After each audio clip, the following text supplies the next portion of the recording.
Habang ang mundo ay patuloy na dumaraan sa krisis pang-ekonomiya, ay tuloy-tuloy naman at hindi napipigilan ng Iglesia ni Cristo sa paglulunsad ng maraming mga proyekto.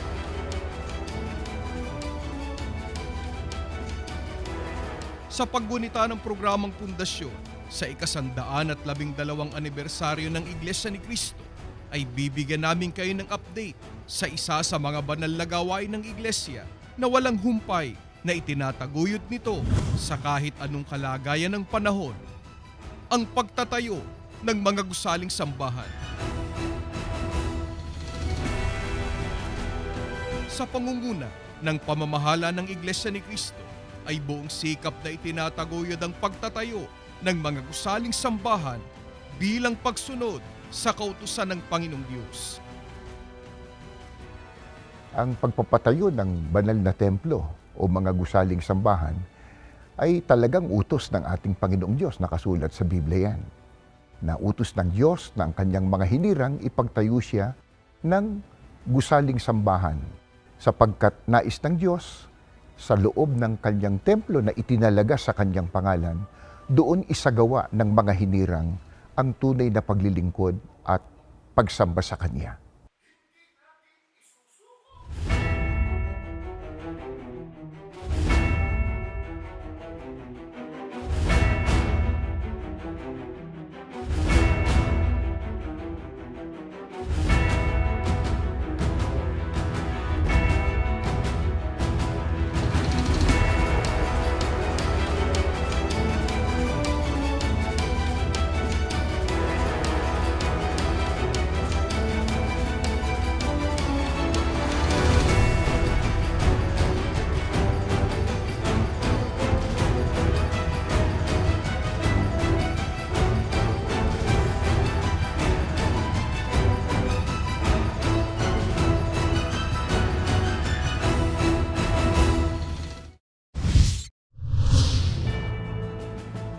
Libo-libo pang mga proyekto ang ipinagawa at patuloy pang inilulunsad ng Iglesia ni Cristo. Nagpagawa ang Iglesia ni Cristo ng malalaking istruktura at tanggapan sa loob ng INC Central Office Complex. Ipinatayo rin ang INC Museum, EVM Convention Center, Philippine Stadium, at ang pinakamalaking indoor arena sa buong mundo, ang Philippine Arena, na may 55,000 seating capacity. Marami ring mga housing projects ang Iglesia ni Cristo: ospital, mga paaralan,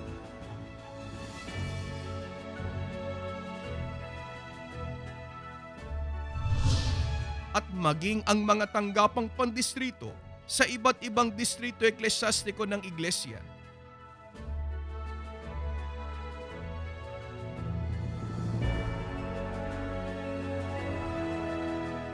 Tuloy-tuloy din sa pagbili ng mga lote ang Iglesia para pagtayuan ng mga sambahan at iba pang mehoras nito.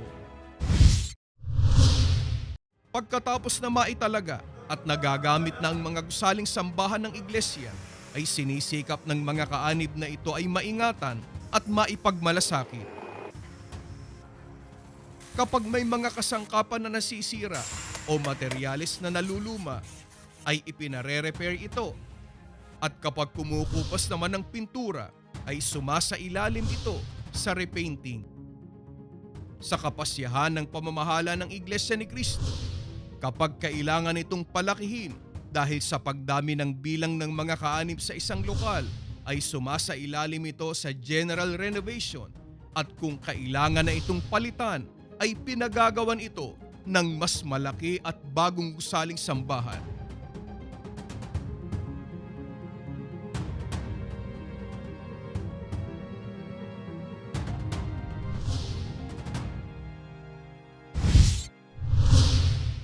Sa panahon ng kalamidad, gaya ng malalakas na paglindol at mapaminsalang baha dulot ng bagyo, ay hindi rin nakaiiwas sa pinsala ang mga gusaling sambahan ng Iglesia ni Cristo. Agad itong tinutugunan ng pamamahala ng Iglesia ni Cristo. Agad po tayo nagpapadala ng mga kinatawan mula sa ating tanggapan para magsiyasat at mag-assess sa mga napinsala ng kalamidad. Batay sa naging inspeksyon at sa masusing pag-aaral ukol sa naging kapinsalaan, ay agaran itong ipinakukumpuni ng pamamahala ng iglesia upang maibalik sa dating kalagayan. At kung kailangan itong patibayin, ay isinasagawa ang renovation upang ligtas itong gamitin.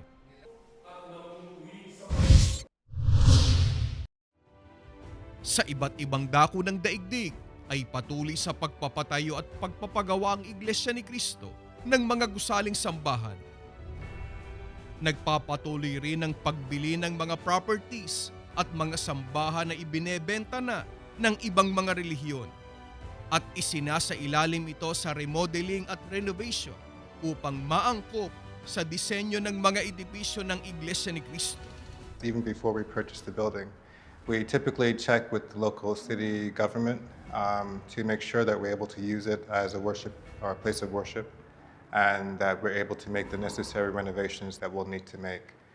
The initial renovation will focus primarily on the exterior, the facade, and the main sanctuary, so that it'll be able to be used as a chapel, as a house of worship.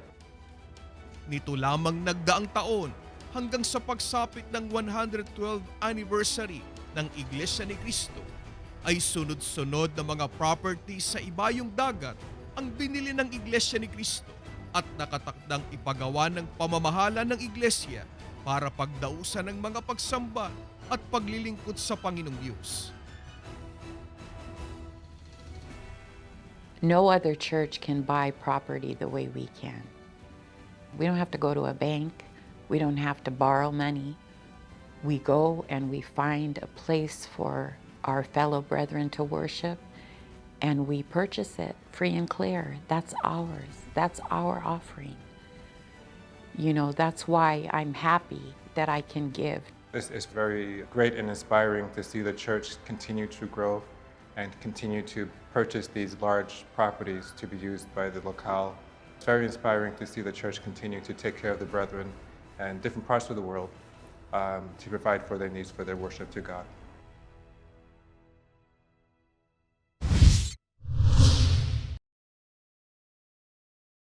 Palibhasa ay sambahan ito na para sa Panginoong Diyos, kaya buong pagmamalasakit itong ipinatatayo ng pamamahala ng Iglesia sa pagkasangkapan nila sa Iglesia ni Cristo Engineering and Construction Department. Isang malaking karangalan na aming kagawaran. Sa amin naiatas ng pamamahala ang utos ng Diyos na pagtatayo ng gusaling sambahan. Kaya ang bawat isang kawani rito ay pinahahalaga ng bagay na yan at nagtatalaga para sa ganun ay walang makasayang panahon at makatulong sa pagtatayo ng gusaling sambahan na magawa ito ng may buong kaayusan. Yung gumagawa doon, mayroong pag-ibig, may pagmamahal, may pagmamalasakit. Proud ako talaga na ang ating mga manggagawa sa loob ng iglesia, doon sa engineering construction, talaga sinusunod. Yung pagtatayo na isang matibay na gusaling sambahan. Nung ginagawa to, nakapasok ako. So nakita ko yung mga trabaho, yung mga nagtatrabaho. Very professional yung gumagawa. Hindi siya basta-bastang pintor, hindi rin basta-bastang mason. Napag-alaman ko din, sir, based kanina nagtanong ako, na yung mga workers talaga ninyo dito is talagang mga skilled from INC talaga. So, kung ganun yung mindset, meron pala talaga kayong engineering na parang construction na nagfo-focus, definitely the structure will withstand talaga. Bilang isang structural consultant and structural engineer for that matter, masasabi ko na lahat ng pinagawa na kapilya, sinusunod po yung ma-meet natin yung highest standards. At nakita ko naman na nakamit tayo sa high standards sa pagpapagawa ng ating gusaling sambahan. Labis na nakapupukaw ng pansin sa mga tao ang mga gusaling sambahan ng Iglesia ni Cristo dahil sa kalidad at natatanging disenyo nito. In the lens or sa lente po ng mga DRRM practitioners, ito pong structure na ito bilang isang dakilang structure po ng pananampalataya ng Iglesia ni Cristo, this is an icon personally for me if we talk of resilient architecture or engineering. Kasi po, sa amin po, tinitignan po namin yung tatlong aspeto. Una sa lahat, yung tawag natin, yung strength and stability po. Yung strength, dapat tatayo din siya at saka hindi siya maapektuhan ng kahit anong sakuna or anong disaster. Pangalawa po, yung aesthetics po, yung kagandahan ng struktura. At ang pangatlo po, yung purpose or layunin ng itinayong struktura. So lahat po sa checklist nakita po namin. It's really a marvelous work of engineering. Parang may ilaw siya ba? Kasi not only it's a church, it's a house of God or a house of worship, parang tourist attraction din siya. And it will not be duplicated even for 100 years from now. Sa inyo po sa iglesia, talagang kita mo talaga na may sistema talaga yung project management po. Parang model, ehemplo po. Yung ganyang practice. Ang nagiging priority talaga yung dalawa eh. Number one, safety, saka yung quality. Compared sa lahat na mga vertical projects dito, iba talaga. Sa tingin mo lang eh, kita mo talaga pagkapulido. Kita mo talaga yung magandang finish sa building tayo na structure. Sa mga walls, sa mga edges. Pagpasok mo naman, makikita mo yung mga interior design niya. Talagang yung paggagawa ng struktura, paggagawa ng sa mga flooring, sa lahat is talagang napakapulido niya. Kasi sa design, hindi lang naman isa yung tinitignan namin eh. Yung mga compliance niya sa electrical, sa structural, talagang sa part ng engineering compliance, ay sigurado ako na compliant. Tinanong ko kanina, sir, kung yung mga materials ba na ginagamit is nasa local or within dito sa atin sa Tacloban. Ang sabi is talagang from central office po ninyo. Fabricated talaga. Kasi talaga siya eh, kung makikita mo yung details, napakaganda talaga ng mga design na nandito. Actually, hindi naman kami kasama sa nagbabantay o nagsusupervise ng construction. Pero sa ngayon, nakikita ko lang visually o ocularly na maganda yung ginamit na mga materyales. Of course, may standard ng Iglesia ni Cristo na hindi naman basta-basta lang materyales na gagamitin, yung sabi natin na low quality. Pero kung tinipid, I doubt na tinipid po. Hindi kaila sa mga tao ang pagmamalasakit na ginagawa ng iglesia sa pagtatayo ng gusaling sambahan. Yung sistema ng construction nyo dito, ganun din ang gawin natin sa mga public infra natin, ganito yung manage eh. Pagkaganda. Very, very gold standard po pag Iglesia ni Cristo. At alam namin na kahit nung pag-research nyo kung saan itatayo ang isang struktura, alam namin na meron kayong mga structural engineers. 2013, dyan talaga yung bugso ng Yolanda. Talagang heartbreaking yung nangyari. Kasi sa TV, daming casualties, damages, structures. Isa lang yung naalala ko eh, yung mga nag-survive na structure. Isa yung yung sa Iglesia ni Cristo. Talagang yung struktura ng Iglesia ni Cristo, talagang masasabi mong kayang may iligtas yung mga tao sa in case na may sakuna doon sa loob. Bali hindi kami muna tumuloy dito. Kaya akala namin hindi lalaki yung tubig. Mabuti na lang may kapilya dyan, kung wala, disgrasya talaga kami lahat. Yan ang nakasurvive sa amin. So for me, kung may tatanungin po kung ano po ang pwede namin sundin as to the standard, quality standard po ng structure, one of those is yung mga churches po ng Iglesia ni Cristo. Meron pang isang napakahalaga na kinocontribute ng Iglesia. Yun yung salita ng Diyos. Yung mga tao, nag-i-interest sila na maniwala. Kung sa government, may ma-issue tayo ng mga, let's say, sa ngayon, yung sa flood control or corruption. So, ang nagiging problema ay nabawasan yung quality ng projects Pero ngayon, kung titingnan natin, pagdating naman sa religious sector, kaya naman pala nila na gumawa ng isang magandang edifice na walang issue. And of course, bukod pa economically growth, nagbibigay pa siya ng glory sa ating Panginoon. Sa kasalukuyan ay daan-daan ng mga ongoing projects ng Iglesia ni Cristo. Narito ang ilan sa mga kasalukuyang proyekto ng Iglesia.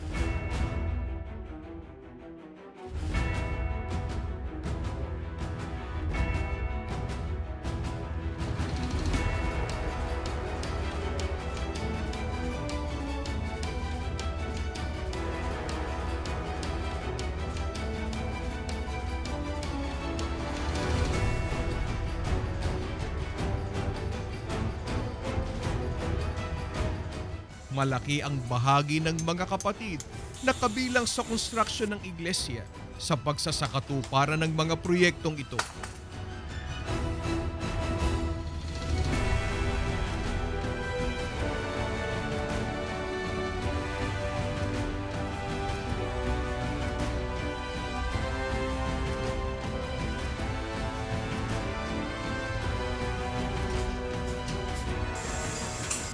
Sa construction projects ng Iglesia ni Cristo na sunod-sunod at sabay-sabay na ipinagagawa sa iba't ibang panig ng mundo, ay napakalalaking halaga ng salapi ang ginugugol dito. Kaya nagtataka ang mga taong nagmamasid sa napakaraming proyektong ito at naging palaisipan sa kanila. Saan kumukuha ng pondo ang Iglesia ni Cristo para dito? Ang pondo na ginugugol sa pagtatayo ng malalaki man o maliit na gusaling sambahan ay nanggagaling lamang sa kusang loob na abuloy ng mga kaanib sa iglesia. Ipinagmamalasakit po natin ang pondo na inilaan ng pamamahala ng iglesia para rito. Kaya buong sinop natin itong ginagamit sa kanyang banal na kaukulan. I know that my contribution, what I offer, what I give to the church, I can see where it's being used. Sa totoo lang, yung Iglesia ni Cristo lang talaga ang hindi humihingi ng contribution sa labas. So sa mga members ng Iglesia ni Cristo, kayo lahat ang nagpapatayo niyan, congratulations sa inyo lahat. At least, yung contributions nyo, galing sa pagod nyo, nakikita naman ninyo eh. Ang gaganda ng structures ninyo. Bawat proyektong pinagtibay na ipatatayo ng pamamahala ng iglesia ay maingat na ating tinatapos at ng panahon. Sapagkat ito ay sambahan na gagamitin ng ating mga kapatid sa kanilang mga paglilingkod sa ating Panginoon Diyos. Higit sa lahat, ang itinatayo natin ay hindi po karaniwang gusali lamang, kundi ito ay gusaling sambahan ng Panginoon Diyos na totoong nakalulugod at nakasisiya sa Kanya. Mula po rito sa Iglesia ni Cristo Engineering and Construction Department Building, ako po si Engineer Richard Don Diego para sa Pundasyon Update.